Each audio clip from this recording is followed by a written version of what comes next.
नमस्कार भाइयों, गौरव की वीडियो में आज आपका फिर से स्वागत है। जैसा कि आपको मेरे चैनल में मेरी गाड़ी जैसे ऑल्टो 800 उसके साथ साथ आपको ईओन भी देखने मिलती थी। ईओन भी हमारे रिलेटिव की गाड़ी थी, लेकिन उन्होंने अभी वो गाड़ी को अपना कर दिया सेल आउट, और सेल आउट करने के बाद वो लेके आ गए हैं एक स्विफ्ट। लेकिन जैसा कि आप मेरी वीडियोज़ देखते हो, आपको पता होगा कि मैं उन गाड़ियों को बहुत ही रिजेक्ट करने बोलता हूँ जिनकी गाड़ी की एज 10-12 साल से ज़्यादा होती है। लेकिन आज इस वीडियो में हम उसी गाड़ी का इंस्पेक्शन करेंगे, क्योंकि हमारे जो रिलेटिव हैं उन्होंने 2013 मॉडल की स्विफ्ट खरीदी है। और 2013 मॉडल की स्विफ्ट क्या रेट में मिली है, क्या इस गाड़ी की कंडीशन है, क्या ये गाड़ी लेने लायक थी या नहीं, इन सारी चीज़ों के बारे में आज मैं डिटेल में बात करने वाला हूँ। तो चलते करते वीडियो को स्टार्ट। तो सबसे पहले बात करता हूँ इस गाड़ी की। तो ये है गाड़ी स्विफ्ट VXI वेरिएंट 2013 मॉडल का पेट्रोल में। और पेट्रोल में उस टाइम बात करें फीचर्स क्या क्या आते थे, तो आपको कुछ इस टाइप की मिलती थी जिसमें आपको सेंटर लॉकिंग, यानी यहाँ से आप इस गाड़ी को लॉक कर सकते थे, अनलॉक कर सकते थे। और फ्रंट से बता दूँ तो यहाँ पर आपको कुछ इस टाइप के हेडलैम्प्स आते थे। और नीचे ग्रिल की बात करें तो ग्रिल कुछ ऐसी, और ये साइड में आपको फॉग लैम्प्स भी मिलते थे। और साइड से बात करें तो साइड में आपको यहाँ पर कुछ ऐसा लुक मिलता था। ये फ़िलहाल अभी एक्सेसरीज में लगवा के आए हैं, तो ये अलग से हैं। और रेन वाइज़र भी नहीं आते थे। और कुछ यहाँ पर आपको इलेक्ट्रिकली इंटरनली एडजस्टेबल ORVMs मिलते थे, यानी अंदर से ही आप इसको एडजस्ट कर सकते हो। बाकी फोल्ड वाला ऑप्शन आपको हाथ से ही करना पड़ता है मैनुअल वे में। पीछे से चलें तो गाड़ी की कंडीशन कुछ ऐसी है। यहाँ पर VXI की बैजिंग आपको मिल जाएगी, मारुति सुजुकी का लोगो, स्विफ्ट का लोगो, सारी चीज़ें। यानी यहाँ पर उस टाइम पर गाड़ी में पार्किंग सेंसर्स नहीं आते थे, ये सारी चीज़ें हैं। और ये आपको यहाँ डीफॉगर वगैरह भी नहीं मिलेगा, क्योंकि VXI वेरिएंट में अभी भी शायद डीफॉगर नहीं आता है। हाई माउंट स्टॉप लैंप पर कुछ टाइप का इस टाइप से शार्क फिन 18 है। अब बात करें रियल इंस्पेक्शन की कि गाड़ी में स्क्रैचेस कितने हैं, डेंट्स कितने हैं, क्या ये गाड़ी पेंटेड है या नहीं है। चलो तो पहले आपको मैं बिल्कुल क्लोज लुक दिखा देता हूँ गाड़ी का। तो यहाँ से ये छोटे मोटे स्क्रैच तो नहीं, ये दाग हैं, ये साफ़ हो जाएंगे। यहाँ पर आपको साइड गेट में कोई भी स्क्रैचेस नहीं मिलेंगे। अभी क्या है, जैसे बरसात का मौसम है, कल रात में ही बहुत तेज़ बारिश हुई है, तो यहाँ पर कीचड़ के ही दाग हैं, बाकी स्क्रैचेस ज़्यादा नहीं हैं। अगर आप यहाँ देखें तो थोड़ा सा ये हर गाड़ी में आपको स्क्रैच मिलेगा। क्यों? क्योंकि जब आप गाड़ी चलाते हो तो किसी गाड़ी को ओवरटेक करते हो, उस टाइम क्या होता है, कुछ कंकड़ पत्थर लगते हैं तो जो यहाँ से ऐसे स्क्रैच करके चले जाते हैं। तो ड्राइवर साइड का कुछ ऐसा रिव्यू रहा। एंड को ड्राइवर साइड चलें तो सेम यहाँ भी आपको कोई भी स्क्रैच नहीं मिलेंगे, यानी ये जो गाड़ी है ये स्क्रैचलेस कार है। तो फ्रंट से तो हमने बात कर ली, लेकिन अब बात करते गाड़ी के इंजन की कि गाड़ी का इंजन की कंडीशन कैसी है। चलो वो मैं भी आपको दिखा देता हूँ। जैसे भी गाड़ी लॉक है, इसको अनलॉक करना है सिंपल, यहाँ से अनलॉक की।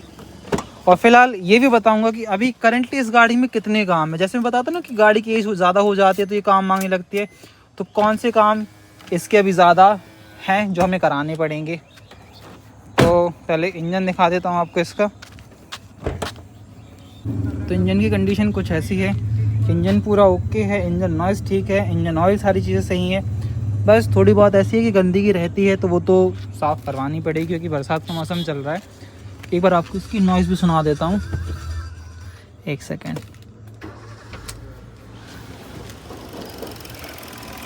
तो अभी गाड़ी की क्या है, AC ऑन है, इस वजह से इतनी वाइब्रेशन ये आइडल हो गई। तो कुछ ऐसा इंजन है, कुछ ऐसी नॉइज़ है। अब यहाँ से शायद एक्सीलेट करने का ऑप्शन नहीं है गाड़ी को। हाँ, तो इंजन की कंडीशन भी सही है, वेल एंड गुड है। एक बार AC की और चेक करा देता हूँ, शायद AC अभी ऑन है। एक सेकेंड। हाँ, अब ऑन की AC को। AC ऑन करने के बाद यहाँ पर थोड़ा सा इंजन लोड लेता है, जैसे वाइब्रेशन थोड़ी आपको मिलेगी, लेकिन इतनी ज़्यादा वाइब्रेशन भी नहीं है, यहाँ सिंपल ही है। तो ऐसा कुछ इंजन यहाँ पर मिलता है। और चलो अभी फ़िलहाल मैं इसका बता देता हूँ कि काम मेजर इसमें काम है क्या क्या, जो कि हमें कराना पड़ेगा जब भी हम सेकेंड हैंड गाड़ी परचेज़ करते हैं उस टाइम पर। वैसे तो इसमें ज़्यादा कोई मेजर काम नहीं है, छोटे मोटे काम है। जैसे कि अभी हेडलाइट है, वो हमारी प्रेफरेंस के ऊपर डिपेंड करता है कि हमें कैसी चाहिए। तो यहाँ पर जो इस गाड़ी के ओनर हैं, जो यूज़र हैं, उनको लाइट कम लगी तो उन्होंने अभी क्या किया, इस लाइट को अपग्रेड कराया है। पहले जो स्टॉक लाइट्स आती थी वो लगभग 55-60 वाट की आती थी, और यहाँ पर अब जो लाइट अपग्रेड हुई है वो हुई है 100-130 वाट। और यहाँ पर इस गाड़ी में रिले किट भी लगी हुई है। अब ये तो रात में ही पता चलेगा कि लाइट किस तरीके की अपग्रेड हुई है। फॉग लैंप्स यहाँ पर कुछ ऐसे मिलते हैं। फ्रंट से तो हमें कोई काम नहीं था। बस अगर आप मारुति की कार सुन करते तो आपको पता होगा कि जो बम्पर के पैनल्स होते हैं वो थोड़े से अगर हल्के से कहीं लग जाते तो खुल जाते हैं, तो बस ये लगाना पड़ता है। ये छोटा काम हो गया। एक और काम था जो कि बहुत ही सस्ते में निपट गया। क्या, इसका जो ORVM था ना, ये बहुत ही लूज़ था, यानी इसके जो नक्के कहलाते हैं वो टूट गए थे। उसको 250 रुपये में रिप्लेस कर दिया। सर्विस सेंटर के सर्विस सेंटर वाले बोलते कि ये ही रिप्लेस करना पड़ेगा, यानी पूरा ORVM की कीमत है इसकी अभी करंटली 5600 रुपये। तो 5600 लगते तब जाके काम होता, लेकिन अगर मैंने लोकल मार्केट से काम करा तो लोकल मार्केट में इसका काम हुआ है मात्र 250 रुपये में। तो ये काम था। और ये आपको गार्निश दिख रही है, ये गार्निश भी चेंज कराई है। इसकी एक गार्निश लगभग 212 रुपये समथिंग की आई थी और लेफ़्ट वाली 221 रुपये की, मतलब थोड़ा बहुत रेट का डिफरेंस है। और साथ में और क्या क्या चीज़ें हैं अभी आप आगे आने वाली वीडियो में देखोगे कि यहाँ पर जो गाड़ी का फ्यूल टैंक है उसका मेजरमेंट शो नहीं होता, यानी गाड़ी को लिए हुए अभी लगभग 2-3 महीने हो चुके हैं। 2-3 महीने में हुआ क्या कि जो चूहे हैं यहाँ पर नीचे वायरिंग रहती है, वायरिंग को काट दी थी, जिस वजह से क्या हुआ था कि जो इसका पैनल है, जो इसका फ्यूल लेवल वो हमेशा रिजर्व में बताता है, यानी हमेशा टंकी खाली ही बताती थी कि टंकी खाली है, चाहे गाड़ी की टैंक फुल हो चाहे खाली हो, हमेशा उसका यही रहता था। चलो अब अंदर चलते हैं गाड़ी में और बात करते हैं कि गाड़ी के अंदर हमें क्या क्या चीज़ें अभी सही है, मतलब कि हमें काम नहीं कराना पड़ेगा। डोर पैनल बता दूँ, डोर पैनल ऑल ओके है। विंडोज़ में थोड़ी सी सर्विसिंग करानी थी, वो हो चुकी है, यानी प्रॉपर ऊपर और नीचे नहीं होती, नॉर्मल ग्रेसिंग होती थी मोटर में, वो हो चुकी है।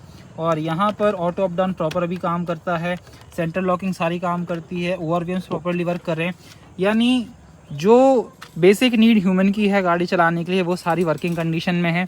यहाँ चलें, सीट कवर्स हमें प्रॉपर मिल चुके हैं। और स्टीयरिंग वाइज तो स्टीयरिंग हमें कुछ ऐसी मिलती है, और स्टीयरिंग में भी आपको टिल्ट फंक्शन उस टाइम पर भी मिलता था, जैसे कि ये, यानी ये फीचर्स तब से आने लगा 2013 से। और इंजन रीडिंग बता दूं मैं आपको, तो इंजन रीडिंग लगभग यहाँ पर इतनी चल चुकी है गाड़ी, 66,980 किलोमीटर। और डैशबोर्ड की डिज़ाइन बताऊं तो डैशबोर्ड आपको प्रॉपर मिलता है, कहीं भी कोई अभी नॉइस नहीं आती है। इस वीडियो में केवल मैं इस गाड़ी का इंस्पेक्शन कर रहा हूँ, ड्राइविंग इंस्पेक्शन में बताऊँगा नेक्स्ट पार्ट में। तो ये सारी चीज़ें भी प्रॉपर ओके है। यहाँ पर चार्जिंग पोर्ट बढ़िया है। बस इस गाड़ी में उस टाइम पर ब्लूटूथ कनेक्टिविटी नहीं आती थी, अलग से हमने यहाँ पर ये ब्लूटूथ लगवाया जो कि लगभग 250 रुपये का आया है। यहाँ पर आपको उस टाइम पर भी manually adjustable day night tyre भी मिलता था।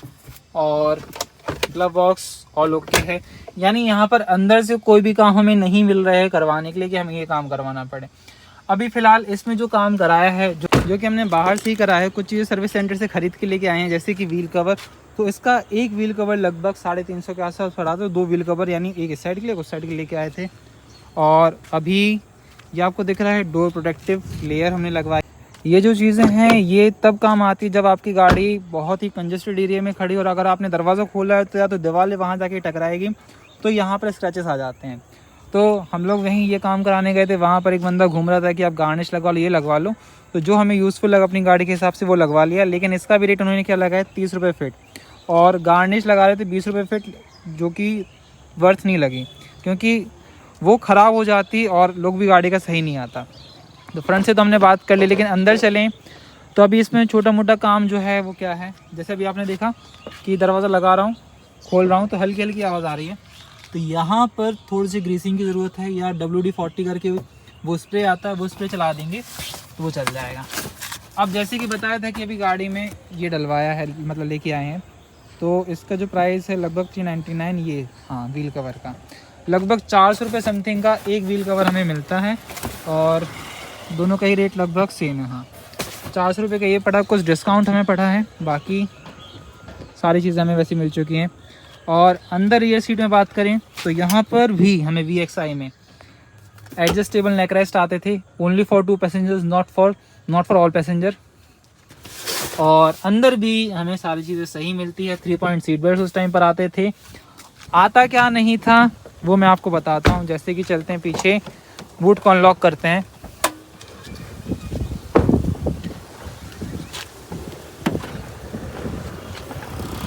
तो जो पार्सल ट्रे है वो बस नहीं आती थी, बाकी सारी चीज़ें हमारे पास सही है। और स्पेयर व्हील भी हमें यहाँ पर गिवन है। स्पेयर व्हील का साइज़ है 165/80 R14 14 इंचज़ के, जो कि हमें बाहर भी दोनों में देखने मिलते हैं। अब यहाँ पर टायर कंडीशन मैं आपको दिखा दूँ तो टायर कंडीशन बिल्कुल मिंट कंडीशन है, यानी अभी ही बदले हुए हैं टायर्स। और अगर मैं मैन्युफैक्चरिंग ईयर दिखा दूँ इसका, तो वो शायद यहाँ तो विजिबल नहीं है, हो सकता है कि अपोजिट साइड में है। चलो किसी एक में दिख जाएगा तो पता चल जाएगा कि क्या मैन्युफैक्चरिंग ईयर है इसकी। ये थोड़े से पुराने लग रहे हैं, मतलब हल्के हल्के से इसमें क्रैक्स हैं, लेकिन ये भी ठीक है, मतलब टायर कंडीशन ठीक है। मैन्युफैक्चरिंग ईयर इसकी डली हुई है, टायर के अंदर, बाहर तरफ नहीं डली हुई है। तो ये रहा ओवरऑल गाड़ी का रिव्यू। अब यहाँ पर क्या कमी है ड्राइविंग में, यानी ड्राइविंग के हिसाब से गाड़ी के सस्पेंशंस कैसे, जो कि हमें मेन देखने हैं। गाड़ी के कॉस्मेटिक में हमें ज़्यादा कोई बेसिक कमियां नहीं दिखी, ख़राबी नहीं दिखी है, ना ही हमें कुछ ऐसा दिखा है गाड़ी के इलेक्ट्रॉनिक्स में कि वो ख़राब हो। सारी पावर विंडोज़ सही है। थोड़ी सी आपको बताया था कि हाँ इसमें जाम होती थी, तो वहाँ ग्रीसिंग करवा ली, तो वो सही हो चुकी है। और इसका ओवरवीएम था दूसरा मेन प्रॉब्लम, और बाकी पेट्रोल वाला था वो नया आया था, वो ऐसा नहीं था कि खुद से हुआ हो, वो चूहों ने किया था और अभी फ़िल्टर चेंज कराया। तो अभी करंटली आज इस गाड़ी में लगभग 6000 का खर्चा हुआ है। व्हील कवर्स लेके आए हैं 800 के, और ये आपको साइड बिटिंग दिख रही है, ये लगभग 550 की है। जो आपको लाइनिंग दिख रही है वो 720 की लगाई है उसने, यानी फुट के हिसाब से लगी तो लगभग 24 फुट लगी, 24 फुट के हिसाब से 720 है। मिरर चेंज किया है तो मिरर 250 का है। ये रेन वाइजर्स हो गए, रेन वाइजर्स भी लगभग 600 के थे। और बल्ब चेंज कराएँ, यानी ये जो इसमें पहले 900 वाट के, इसमें जो पहले 55-60 वाट के हेलोजन्स डले थे उसको अपग्रेड करा के मिंडा के 100-120 वाट के बल्ब डलवाए हैं। अब इसकी रोशनी हमें पता चलेगी रात में, जब हम रात को में गाड़ी को ड्राइव करेंगे। मेरे हिसाब से अब इस वीडियो को यहीं ख़त्म करना चाहिए, क्योंकि तेज़ बारिश आने वाली है। और इसका ड्राइव रिव्यू मैं किसी एक दिन आपको प्रॉपर्ली दिखाऊंगा कि गाड़ी चलने में कैसी है, चलने में कहाँ कुछ प्रॉब्लम है, यानी इंजन से रिलेटेड या टायर से रिलेटेड या अलाइनमेंट से रिलेटेड, या गाड़ी की एसी कैसी है, सस्पेंशन कैसे हैं, ये सारी चीज़ें मैं आपको बताऊंगा नेक्स्ट वीडियो में। तो नेक्स्ट वीडियो के लिए बने रहिए। तो चलते हैं, करते वीडियो को यहीं एंड। अगर आपको वीडियो अच्छी लगे तो वीडियो को लाइक ज़रूर करें, चैनल पर नया हो तो चैनल को सब्सक्राइब जरूर करें। वीडियो देखने में बहुत बहुत धन्यवाद। Thank you so much, Tata.